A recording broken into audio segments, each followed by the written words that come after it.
Hello guys, welcome back to my YouTube video Suhani. आज हम देखेंगे बायो में ईसीजी के बारे में, जो कि हृदय से जुड़ा हुआ ये पॉइंट है।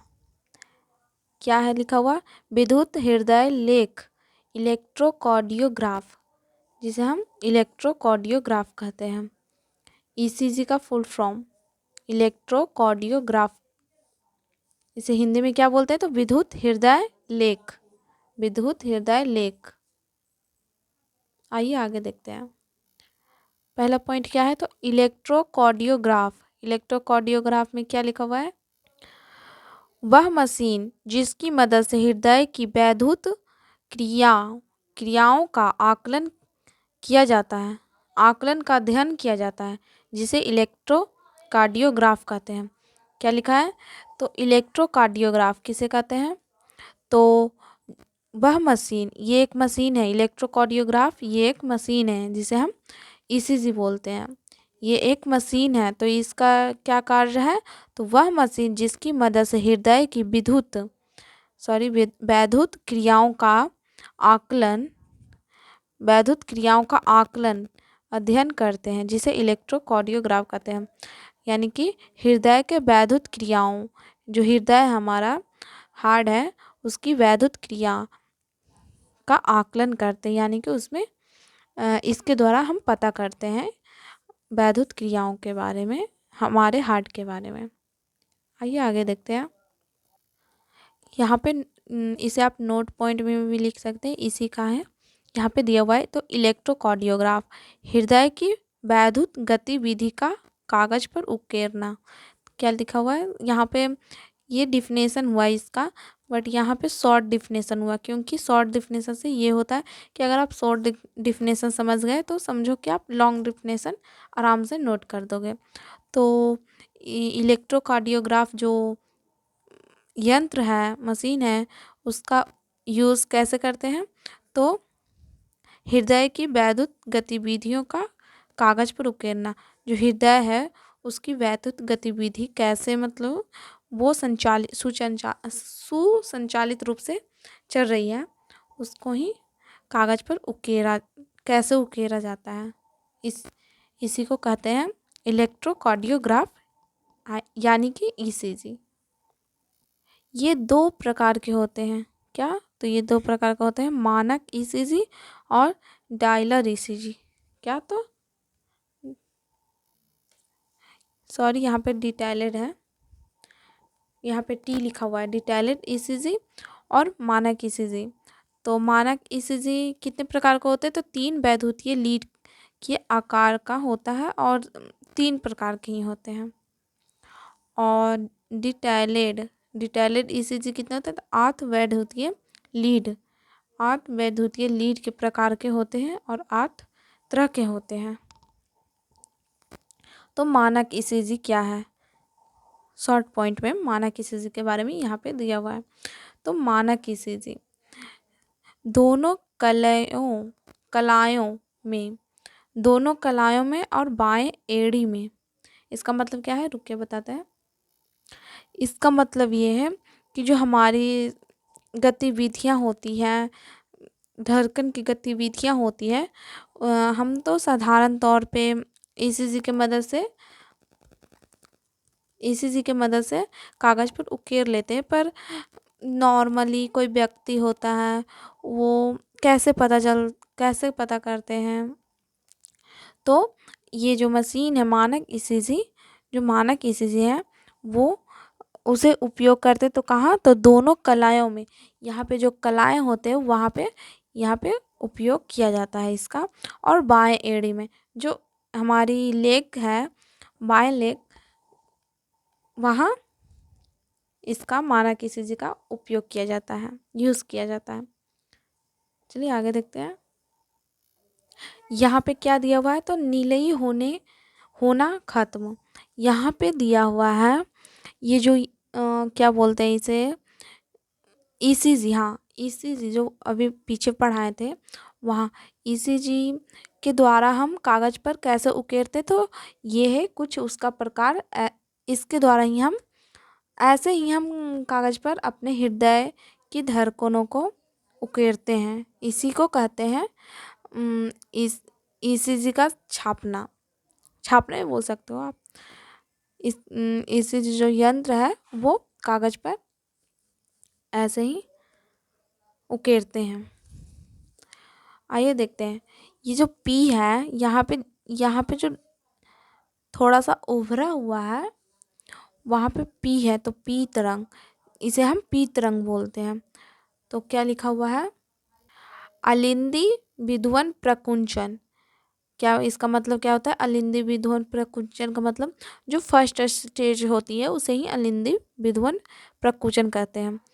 और सेकंड देखते हैं, O R S. O R S ये जो लॉन्ग है, जो लॉन्ग टर्म होती है, ये छोटे छोटे नहीं, ये जो जितने भी लॉन्ग टर्म्स होती हैं, नीचे से जो फर्स्ट में स्टार्ट होती है वो उसे ओ बोलते हैं। और जो ऊपर ऊपर जाते हैं, टॉप पे जाते हैं, उसे आर बोलते हैं। और जो लास्ट में होते हैं उसे एस बोलते हैं। इसी इसी को सम्मिश्र करते हैं तो होता है ओ आर एस सम्मिश्र।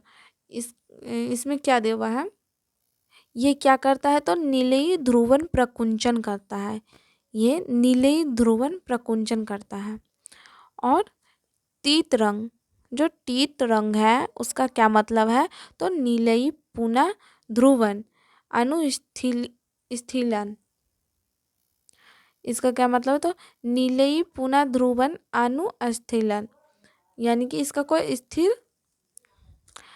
स्थान नहीं होता है, क्योंकि ये आप देख सकते हो, ये टॉप गया फिर डाउन हो गया, ये डायरेक्ट टॉप गया, ये डाउन हो गया, ये टॉप ना जाकर ये थोड़ा सा उभरा हुआ रहता है।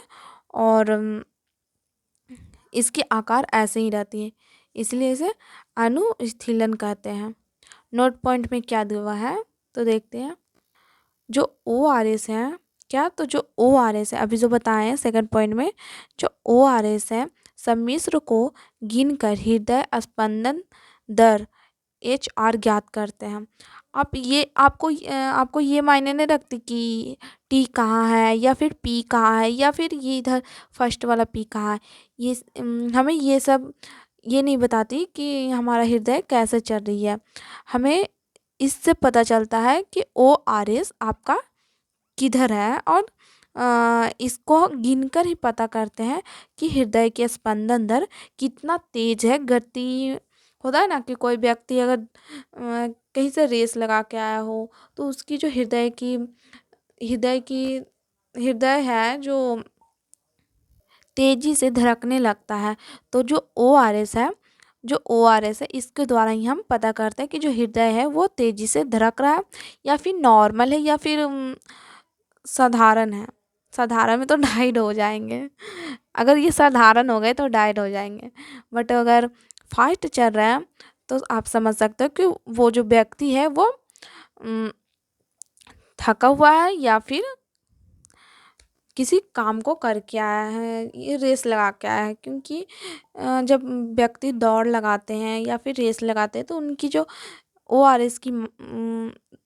एस की जो तरंग होती है वो तीव्र हो जाती है। इसीलिए ये सब मायने हमें नहीं रखती कि हमारी टी कहाँ है और पी कहाँ है। हमें हमारे लिए ये इम्पोर्टेंट है कि हमारी ओ आर एस किधर है और कितनी है और कितना स्पीड चल रहा है। इसके द्वारा ही हम एच आर को ज्ञात करते हैं। आगे देखते हैं क्या दिया हुआ है हेडिंग, तो द्विसंचरण डबल सर्कुलेशन। क्या है, तो डबल सर्कुलेशन है। इसमें क्या आता है, निवाहिका तंत्र। इसमें क्या आते हैं, तो निवाहिका तंत्र। जो निवाहिका तंत्र होते हैं वो दो प्रकार के होते हैं, यकृत निवाहिका तंत्र, पहला हो जाएगा यकृत निवाहिका तंत्र, और दूसरा हाइपोफाइजियल निवाहिका तंत्र। दूसरा क्या है, तो हाइपोफाइजियल निवाहिका तंत्र। इसमें क्या होता है, ये हमारा हृदय है। ऐसा हृदय नहीं होता है बट आप मान लो सपोज दैट कि ये हृदय है, ठीक है, ये हमारा हृदय है। और ये पंप है, इसके जो पंप नहीं, इसे हम छोटी आंत में जाते हुए जो जाती हुई छोटी आंत है उसका इसे हम पंप बोलते हैं, और ये जाकर छोटी आंत में मिल जाती है। और यहाँ पे जो यकृत का भाग होता है, क्या, तो यकृत का भाग होता है, उसका जुड़ाव होता है किसके द्वारा, तो निवाहिका तंत्र के द्वारा, निवाहिका तंत्र से यकृत में छोटी आंत के द्वारा जाकर क्या बोले तो जुड़ाव होती है, इसे ही हम यकृत निवाहिका तंत्र बोलते हैं। और हाइपोफाइजिलियन निवाहिका तंत्र किसे बोलते हैं हम, तो देखते हैं हृदय, ये हमारा हृदय है, क्या है, तो हृदय है। सब सपोज दैट ये हमारा हृदय है, ऐसे हृदय नहीं होता, बट ये हमारी जो पंप है वो हाइपोथैलेमस से होते हुए फा हाइपोथैलेमस से होते हुए फाइजिलिया के साथ जुड़ जाती है।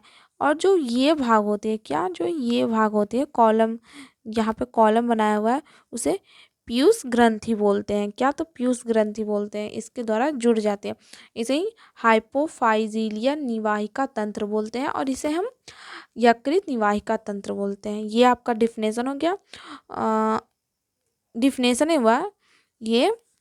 अगर आप इसको समझ गए तो डिफिनेशन आप अपने माइंड से भी क्रिएट कर सकते हो। आइए दूसरा देखते हैं, कोरोनली परिसंचरण क्या है, तो कोरोनली परिसंचरण, इसमें क्या है, तो हृदय परिसंचरण के बारे में, कि हृदय हमारी जो है वो कैसे कार्य कर रही है, इसी को परिसंचरण कहते हैं। ये हमारी हृदय है, ऐसा हृदय नहीं होता, बट आप मान लो कि ये हमारी हृदय है, और ये जो सीरा जा रही है, सॉरी सीरा नहीं, पंप बोलेंगे, ये जो पंप जा रही है उसे हम क्या बोलते हैं, तो महाधमनी बोलते हैं, इसे क्या बोलते हैं, महाधमनी बोलते हैं। और इस साइड का जो भाग है उसे बायां निलय बोलते हैं। और जो हृदय का मेन पॉइंट, जो मेन भाग होता है, यहाँ पे होता है, जिसे हम हृदय द्वारा सूचित किए हैं। ये भी हृदय का ही भाग है, बट मेन होता है ना कि मेन जहाँ से क्रियाएं स्टार्ट हो रही है वो यहाँ पे है। तो ये हृदय है, और ये जो बादल जैसा संरचना है उसे क्या बोलते हैं, तो कोरोनी साइनस इसे बोलते हैं। और ये जो हमारा पंप है वो क्रोनी साइनस, सॉरी, हृदय से होते हुए क्रोनी साइनस को क्रॉस करके ये क्या बोलते हैं, तो दाया अलिंद में जाकर खुलते हैं। और फिर इसके बाद हमारा जो रक्त है वो सारे जो क्या बोलते हैं इसे, बाया निलय है, इसमें सारे आ जाते हैं। और फिर इसके बाद महाधमनी से होते हुए पूरे शरीर में फैल जाते हैं, जो ये भाग होते हैं इसे हम हृदय ना बोलकर हम इसे कोरोनली धमनी, यहाँ पे गलत नहीं लिखा है, थोड़ा सा अजीब टाइप से लिखा गया इसलिए पढ़ने में दिक्कत हुई। कोरोनली धमनी इसे बोलते हैं। और हम इसे हृदय ना बोलकर हम इसे बोलते हैं हृदय, क्योंकि ये मेन पॉइंट है, इसलिए इसे जाना जाएगा, ना कि इस पूरे भाग को। ये तो बस स्थित है इस जगह पे, इसीलिए हम इस भाग को ही बोलेंगे हृदय, और इस भाग को बोलेंगे कोरोनरी धमनी। अब हम कल देखेंगे इसकी संरचना के बारे में, जो हमारी हृदय की संरचना कैसी होती है, और कुछ पॉइंट कि हमारा ये क्या बोलते हैं, हृदय कैसे कार्य करती है, इन सभी को बारे में हम कल देखेंगे। आज के लिए इतना ही। Thanks for watch this my video. Thank you.